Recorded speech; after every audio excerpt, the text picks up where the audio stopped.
Basic Electricity and Semiconductor Devices, Standard 11, Chapter 4, Electronic Components, Part 1. हा transformer आहे. Transformer मध्ये दोन वाइंडिंग्स असतात, दोन कॉइल्स असतात, किंवा आपण असं म्हणू शकतो की transformer consist two inductors, first inductor, second inductor, primary winding, secondary winding, किंवा प्रायमरी कॉइल, सेकंडरी कॉइल. आणि आता ह्या कॉइलला, ही जी कॉइल आहे प्रायमरी, जिला आपण प्रायमरी म्हणतो, तिला इनपुट हे एसी सप्लाय दिलेलं आहे, एसी व्होल्टेज आहे. The primary voltage is AC voltage and connected to primary winding. आणि त्यामुळे काय होतं, इथे करंट हा फ्लो होतो. Current is primary current. तर इथे हा सप्लाय एसी असल्यामुळे करंट सुद्धा हा कसा असणार आहे, एसी करंट असणार आहे. आणि त्याच्यामुळे जे मॅग्नेटिक फील्ड तयार होत आहे, ते मॅग्नेटिक फील्ड, मॅग्नेटिक फ्लक्स जे तयार होते, त्यामध्ये ही सेकंडरी वाइंडिंग येते. आणि इथे सुद्धा मग व्होल्टेज इंड्यूस होतो, त्याला आपण ईएमएफ सुद्धा म्हणतो. ईएमएफ म्हणजेच व्होल्टेज. तर ह्या कॉइलमध्ये, ह्या वाइंडिंगमध्ये व्होल्टेज इंड्यूस होतो आणि त्याला आपण सेकंडरी व्होल्टेज असं म्हणतो. तर इथे इनपुट हा एसी आहे, म्हणजे इथे एसी सिग्नल हा असा असतो. इथे व्होल्टेज वाढत जाते, मॅक्झिमम होते, व्हीपी पीक, नंतर कमी कमी होत झिरोला येतं व्होल्टेज, आणि परत निगेटिव्हकडे ह्याची वाढ होऊन परत ते कमी कमी होत शून्यकडे येतं. तर ह्याप्रमाणे हे व्होल्टेज जास्त होऊन पीक पर्यंत येतं, परत झिरो पर्यंत येतं, झिरो पासून परत निगेटिव्ह पीक पर्यंत, आणि नंतर परत झिरो पर्यंत. ह्या सिग्नलला आपण एसी सिग्नल म्हणतो, साईन वेव्ह म्हणतो. तर इथे जे इनपुट व्होल्टेज देतो त्याचं सिग्नल, त्याचं वेव्हफॉर्म ही ह्या पद्धतीचे आहे.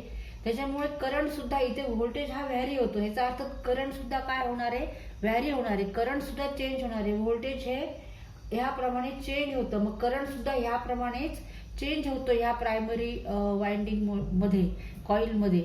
आणि जेव्हा असं चेंज होतो त्यावेळेस काय तयार होतं, तर इथे मॅग्नेटिक फील्ड तयार होतं, मॅग्नेटिक फ्लक्स तयार होतं. आणि ह्या मॅग्नेटिक फ्लक्स मध्ये ही दुसरी जेव्हा कॉइल येते, तेव्हा त्या कॉइल मध्ये काय तयार होतं, तर इंड्युस्ड व्होल्टेज तयार होतं, इंड्युस्ड ईएमएफ तयार होता. आणि मग इथे सुद्धा ह्या कॉइल मध्ये व्होल्टेज तयार झाल्यामुळे इथे सुद्धा हा करंट फ्लो होतो, आयएस. तर इथे प्रायमरीला आपण इनपुट देतो आणि आउटपुट हे आपण सेकंडरी वाइंडिंगला देतो. तर ह्या दोन्ही मध्ये काही सुद्धा कनेक्शन नाहीये, आणि बिना कनेक्शनचं इथे सर्किट ह्या बाजूला ऑन होतं, कारण इथे इंड्युस्ड ईएमएफ आहे, इंड्युस्ड व्होल्टेज आहे. इथे व्होल्टेज हे इंड्यूस होते. ऍक्च्युअली ह्याचा आणि ह्याचा टच कुठेच नाहीये, इथे कुठे वायरचं कनेक्शन नाहीये, काही नाही. फक्त जवळ ह्या कॉइल्स अशा आहेत, आणि फक्त ह्या प्रायमरी कॉइलला एसी व्होल्टेज दिलेलं आहे, त्यामुळे इथे इंड्युस्ड ईएमएफ व्होल्टेज तयार होतं, आणि इथे सुद्धा करंट हा फ्लो होतो. Means transformer works on the principle of mutual inductance. Transformer is a device which transfers alternating currents of high voltage to low voltage and vice versa. It can also be step up or step down type desired. म्हणजे आपल्याला output secondary voltage, induced voltage हे जास्त पाहिजे का कमी पाहिजे, हे सुद्धा आपल्याला इथे तयार करता येतं. ते कशावर अवलंबून आहे, तर सेकंडरी आणि प्रायमरीच्या वाइंडिंग वर अवलंबून असतं. जर प्रायमरीची वाइंडिंग जास्त आहे, जास्त टर्न्स आहेत, नंबर्स जास्त आहेत टर्न्सचे, आणि सेकंडरीचे वाइंडिंगचे टर्न्स कमी आहे, तर ह्या वेळेस हा ट्रान्सफॉर्मर होणार आहे स्टेप डाऊन, कारण व्होल्टेज इकडे आउटपुटला कमी येणार आहे, प्रायमरीचं जास्त असणार आहे, आउटपुटला कमी येणार आहे. म्हणून ह्या ट्रान्सफॉर्मरला स्टेप डाऊन ट्रान्सफॉर्मर म्हणायचं. आणि जेव्हा प्रायमरी वाइंडिंग ही कमी असते, पण secondary winding, number of secondary winding जास्त आहे, तेव्हा ह्या वेळेस मात्र इथे व्होल्टेज हे वाढणार आहे. आणि व्होल्टेज हे कमी दिलेलं असतं, पण सेकंडरी मध्ये इंड्यूस जे व्होल्टेज होतं ते जास्त होतं. मग अशा वेळेस आपण ह्या ट्रान्सफॉर्मरला काय म्हणतो, स्टेप अप ट्रान्सफॉर्मर. तर असे दोन प्रकार ट्रान्सफॉर्मरचे आहेत.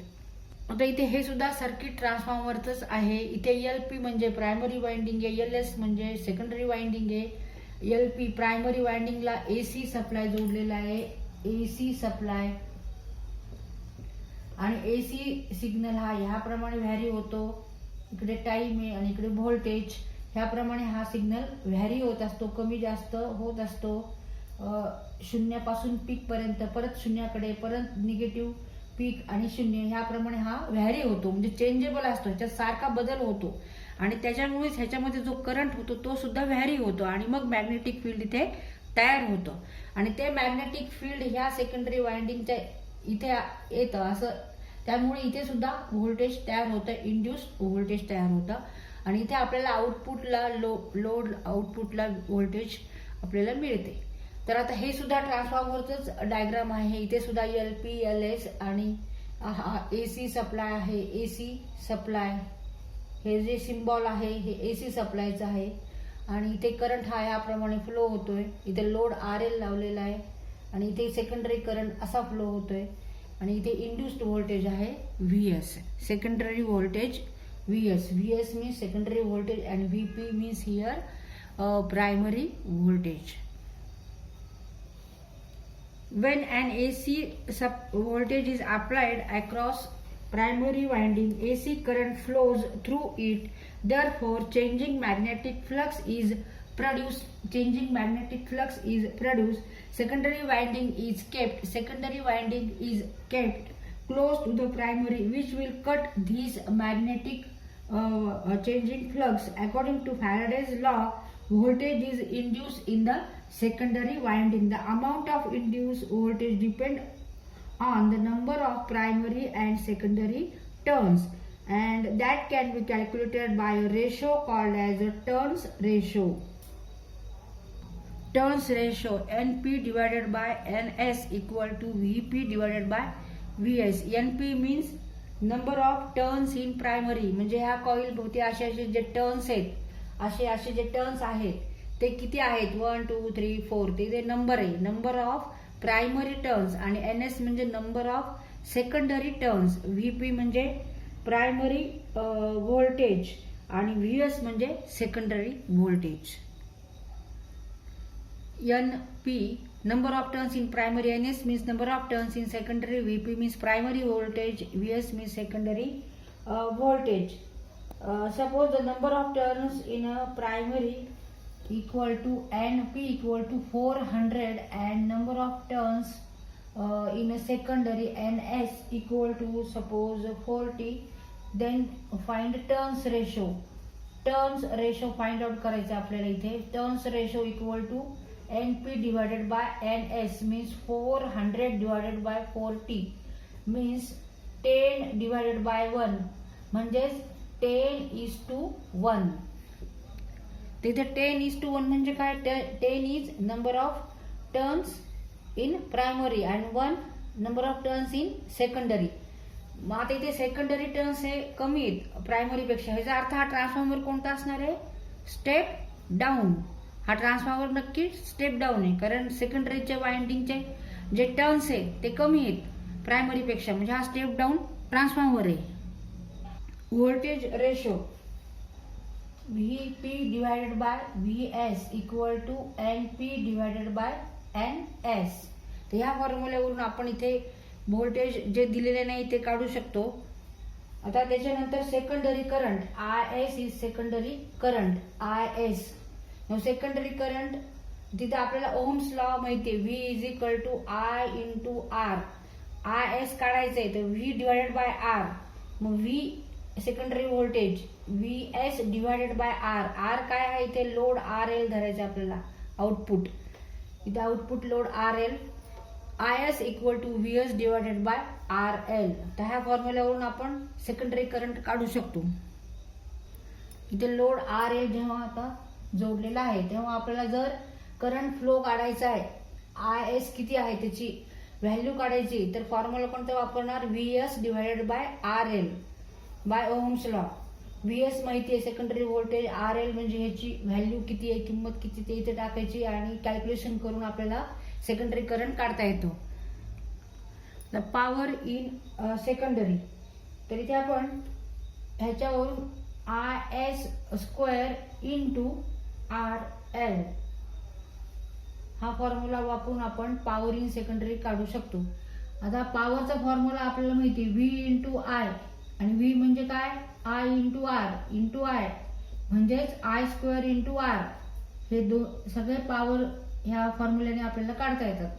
त्याचा I square R, I S secondary power काढायचं असेल तर I S square, secondary current square into R L, value of load R L. Current ratio. Now with zero losses assumed for the transformer, the power in the secondary equals to the power in the primary. म्हणजे दोन्हीकडलं power ची value ही सारखी येणार आहे. Therefore VS into VS into RS, IS नाही V into I, VS into RS, आणि power VP into इकडला power जर काढायचा असेल तर इकडं फॉर्म्युला आपण वापरणार VP इंटू IP, म्हणजे voltage, primary voltage into primary current. आता हा फॉर्म्युला आपण इथे वापरायचा. दोन्हीकडलं पॉवर हे सारखं आहे, सेकंडरी मध्ये आणि प्रायमरी मध्ये पॉवर सारखे येते. मग ह्यावरून RS divided by IP equal to VP divided by VS. Therefore IS divided by IP equal to VP divided by VS. आणि आपल्याला टर्न्स रेशो माहिती आहे, NP divided by NS equal to VP divided by VS.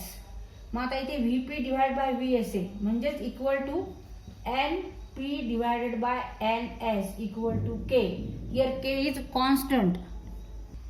तर इथे हा formula आपल्याला लक्षात ठेवायचा आहे. ह्या फॉर्म्युल्यावरून आपण बऱ्याच गोष्टी काढू शकतो, कॅल्क्युलेशन करू शकतो. NP divided by NS equal to VP divided by VS. हे आपल्याला हा टर्न्स फॉर्म्युला माहिती आहे, व्होल्टेज फॉर्म्युला. आणि इथे हा current formula IS divided by IP, फक्त इथे चेंज होते. तर हे पाठ करा. आता आपण स्टेप अप ट्रान्सफॉर्मर बघू. Primary winding, the iron core,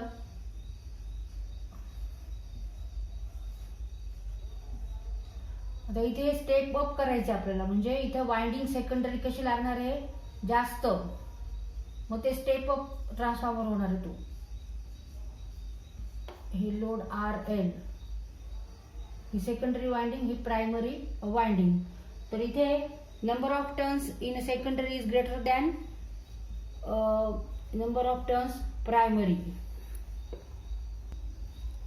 आणि टर्न्स फॉर्म्युल्यावरून, व्होल्टेज फॉर्म्युल्यावरून आपल्याला माहिती आहे NP divided by NS equal to VP divided by VS. NS म्हणजे जेव्हा नंबर ऑफ टर्न्स सेकंडरी मोठे आहेत नंबर ऑफ प्रायमरी पेक्षा, तेव्हा ऑटोमॅटिकली VS म्हणजे सेकंडरी व्होल्टेज सुद्धा हे मोठे आहे, म्हणजे ग्रेटर, जास्त त्याची व्हॅल्यू आहे, ग्रेटर VP. आणि आता करंटच्या बाबतीत काय होणार आहे, करंट हा लेस होणार आहे. Secondary current is less than primary current. तर हा कोणता ट्रान्सफॉर्मर आहे, स्टेप अप ट्रान्सफॉर्मर.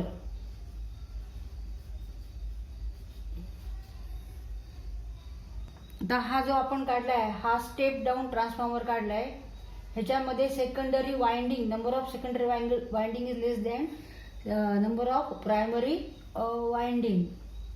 मग आता ह्याच्यासाठी आपण काय काय लिहिणार आहे, इथे NS is less than NP, तसंच VS secondary voltage is less than VP. फक्त आता सेकंडरी करंट ग्रेटर होणार आहे, secondary current is larger than primary current. आता ह्याच्यावरून आपल्याला काय काय समजतंय, तर जेव्हा नंबर ऑफ सेकंडरी वाइंडिंग हे जास्त असतील तेव्हा व्होल्टेज पण सेकंडरी जास्त असणार आहे, मात्र करंट हा कमी असणार आहे.